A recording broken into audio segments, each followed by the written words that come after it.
जय मां ब्रह्मचारिणी। आज हम माता ब्रह्मचारिणी के बारे में जानेंगे। जय माता दी दोस्तों।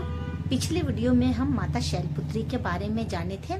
इस वीडियो में हम 9 देवियों में दूसरी देवी मां ब्रह्मचारिणी के बारे में जानेंगे। तो चलिए आगे बढ़ते हैं। फ्रेंड्स, माता का दूसरा रूप ब्रह्मचारिणी रूप है। ब्रह्म का अर्थ यानी कि तपस्या से है। माता ब्रह्मचारिणी की कथा माता पार्वती की कठोर तपस्या से है।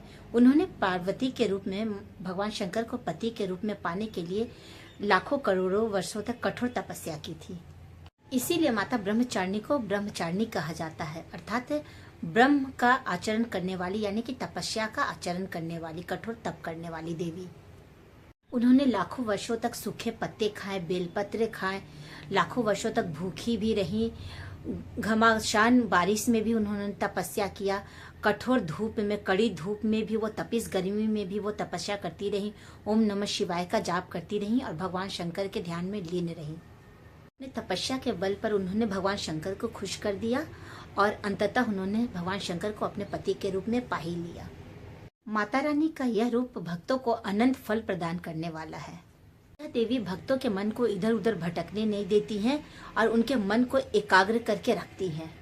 इनकी भक्ति करने से भक्तों का मन एकाग्र हो जाता है। उनका मन सभी कार्यों में पूर्ण रूप से वहीं पे लगा रहता है।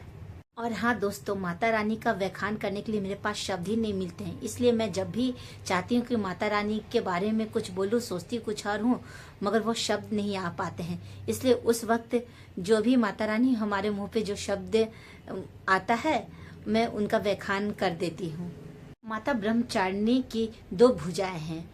एक हाथ में इनकी जप की माला है जो कि निरंतर जप करती रहती हैं, भगवान शंकर के नाम की जप करती रहती हैं, और दूसरे हाथ में कमंडल है जो कि तपस्या का प्रतीक है।